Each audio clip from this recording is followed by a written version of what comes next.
Hey everyone, alright, it is day number 7 and getting a real late start to the day today. Unfortunately, it rained until probably about 3 o'clock. I wasn't feeling all that great, but I managed to get my butt off the couch and get down to the States and pick up some new parts for the bike. And although it's probably going to get dark by around 7 tonight, and I do have to go out one more time, I'm going to try and get the brakes together today to be able to mount them on the bike tomorrow. Weather's not supposed to rain tomorrow, but it's not going to be nice out. I want to put the bike together tomorrow anyway, aside from the motor. If I get time, I'll powder coat the motor, sandblast and powder coat the motor, and I'll get it put together. But I think it's going to be a challenge just getting down to the States to pick up the last few parts that I need and getting the roller completed to be able to transport out to Chilliwack where I store the bikes, because I don't want to leave it sitting in my backyard pretty much fully assembled aside from the motor. Alright, so here's the parts that I picked up today. Alright, so if you've been watching this build, you know that I kind of screwed up the rear shock protector that I had on there, so I ordered up a new one. I'm still kind of curious as to the hole position on this one, because the one that I found, which I think was off the 89-250, the one hole sat a little bit higher than the other one. This one is pretty much straight across, but it does say on the packaging that it is for a 90 to 97 CR125, so cross my fingers that that's okay. Got a new chain guard. Now I'm a little bit concerned about this one too, because right in this area, the way that it fits does not look like the way that it fits on the swing arm on my bike. Now I could be wrong. I hope I'm wrong, because the one that I have as a spare looks a lot like this, and it does not fit. So I'm really hoping this is the right one. The number matches according to online, so let's cross my fingers. Alrighty, what else we got in here? We got some brand new brake pads for the rear. Man, those look good. Really heavy duty, good quality. Look at all the bikes that they fed, eh? Honda was really smart that way, you know. They kind of do that with their cars too. They use the same parts on all kinds of different models. I mean, you can still use this for all the way up to 2010 models of bikes. All right, what else? We've got, is this the front rebuild kit or the back? Yeah, it doesn't really matter. Oh, it's the rear. Okay, so this is the rear rebuild kit for the caliper. And then, I ordered all of the nuts that this guy had, and I couldn't find any more. These are lock nuts, 12mm lock nuts. So I got brand new nuts for the suspension. Should be 4 of them in here. 2 and 3 and 4. All right, let's just take those and throw them right there in the new parts. Now here is the rebuild kit for the front. This should say front, yeah. Tusk front brake caliper rebuild kit. And the last part in this box is the rear disc protector, a brand spanking new one. Even though I have one on my 89-250 parts bike frame. I didn't realize that. Could have saved myself a little bit of money, but the bike's going to get a brand new one. Alright, so that is the parts that I have for today. And I'm going to rebuild the 2 brake calipers right now, so let's get started. Alright guys, day 7, losing light fast. Want to get my front caliper rebuilt here. I've already rebuilt my rear, so I'm going to show you how to go about doing this. First, you want to use the hydraulic advantage, as long as you've got a caliper that's still functioning, to push your pistons out. Okay, so you simply get yourself a container as such. I'm going to put the brake in there, and now I'm simply going to start pumping it. I'm going to show you what's happening there. See that? The pistons are coming out. Well, one of them's coming out. So because the other one's not coming out, what I'm going to do is I'm going to place something in there so that the other one is forced to come out. So I got a screwdriver here. Just going to go like that. And now I'm going to start pumping. There you go. So now you can see that they're both coming out. And there it comes. So we got the first one out. Now there's no way to get the other one out by pumping it. So we're just going to have to pull that one out by pulling on it. But first we got to just get all the oil out of here so that we've got no suction working against us. And I'm going to pull that line off of there too. Okay, we got the oil bled out of it. So we got both pistons out. No issues with either of them. That's good because the rebuild kit does not come with new pistons.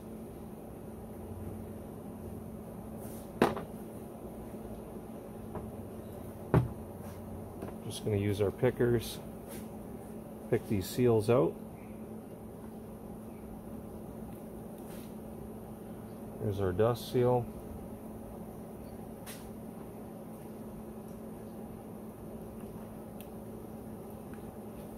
And there's our main oil seal.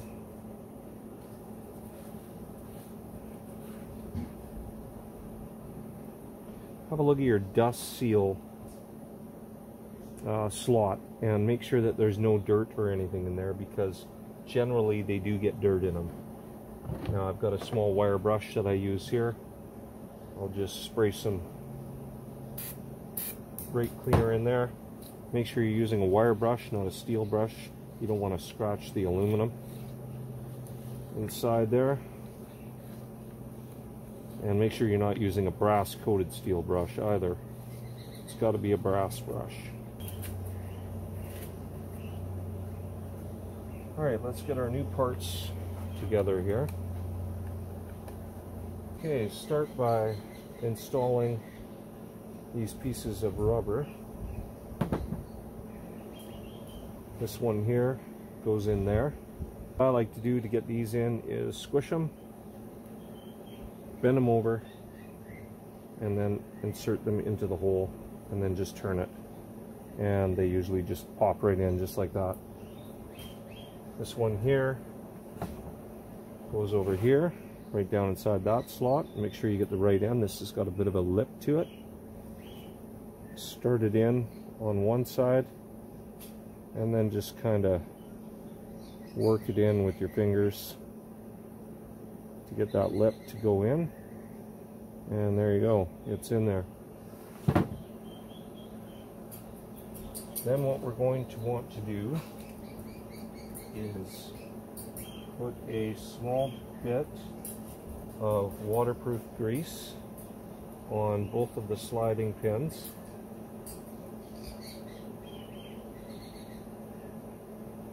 Okay, now we're going to install the seals. So get a bit of clean brake fluid and coat the inside of your cylinders. Then take your seal, get it into the appropriate groove, and then just work it in with your fingers, and it should just pop right in just like that.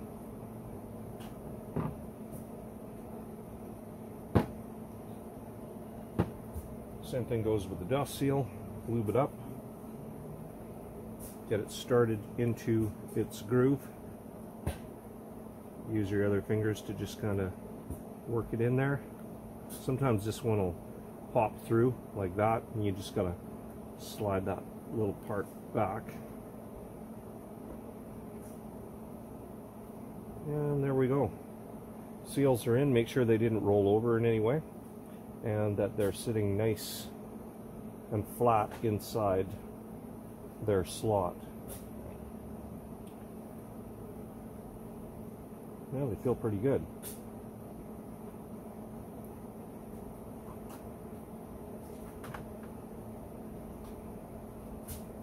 So now, the same thing goes with the pistons. Put a coating of oil around them. And start to insert them. And then you should be able to just push them right back. Make sure if you feel any really strong resistance, you stop, because you could be screwing up your seal. That one started.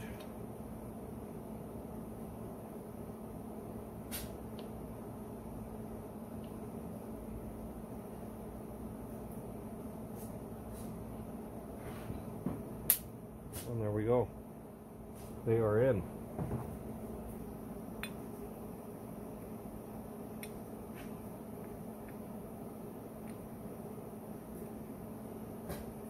There we go.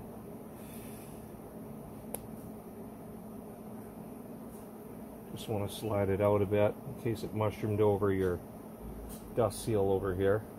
There we go. It had mushroomed it over a bit, and as soon as I pulled it away, it seated back up. Okay, so now you've got this clip here that goes over on this side and snaps in like that. This part drops down underneath where your pin goes. Then over on the other side, you've got one that goes right inside here. Make sure that you've got the slot in the way that your rotor is. So I don't have the brand new brake pads in. I'm going to put the old ones in for now. So you just slide that down in there like that. The other one goes on the other side. Then we get our brand new pin, which we're going to put a bit of grease on. Simply slide that through like that. Goes through both of them and then tightens up. Now make sure that you get this pin in all the way. There's been a number of bikes that I've got where this pin, I'll show you where it was cranked into. Right there. That's it, flush. This pin on this model of bike goes all the way in to there. Then you tighten it up, and there is a cap like this that goes over top. Now you can put Loctite on this if you want. I don't. I've never had one of these come out. There's not that much vibration in your front brake that this would ever vibrate loose. Just give it a good tighten when you get to the end. There we go, nice and tight. All right, so that's it. There, new brake pads are installed. They're sliding freely. Now, I'm not going to completely tighten this up right now because I want to make sure I get it in the right position on the bike.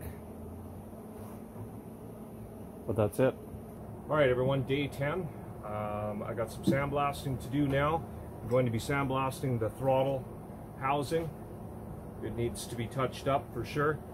I'm going to be sandblasting the other two parts of the case. We've got the center portion of the case, and then I've also got the outer part here that needs to be touched up. Show you what I did yesterday. So here is the left-hand side of the case. It is now completely powder coated and ready to be assembled. It looks pretty good. I might have went a little bit heavy on the powder coating, but all in all, I think it looks good. Hopefully I've got enough powder coat left. I'm a little bit concerned about that. So what I'm going to do is start with the center portion of the case, because the right side I don't really need to reassemble the majority of the motor. I can get the whole motor put together without the right side of the case and then pick up some more powder coat tomorrow. All right, let's get started.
Alright guys, not much progress on day 10. I thought I was going to have a really good day and everything was going to turn out, and I got out here, started sandblasting, got ready to powder coated, and I'm going to show you what my results were for today. Hopefully you could see that. It's very light in this area, light there, like it's just all the way around it. There's light spots where the powder just didn't seem to adhere to at all. I don't know what the issue is there, whether or not the metal has absorbed oils or fuels and it just won't, you know, adhere to it or what. Then I also had the clutch cover and water pump cover come up light, so I thought I could cheat with the last little bit of powder that I have and just kind of use a makeup brush and just kind of dust it over top. Well, that was a complete flop. Have a look at that. Isn't that beautiful? You know, second time powder coating, right? Okay, so that didn't work. Now the center case, I know that I can powder coat it without sandblasting it, so I'm going to tape it all off again. I'm going to get it ready, heat it up in the oven, and we'll powder coat that when I get some more powder tomorrow. But these pieces here, they're bad. I'm going to have to re-sandblast this and re-sandblast that and fix it up. So thanks for watching, and I will see you tomorrow.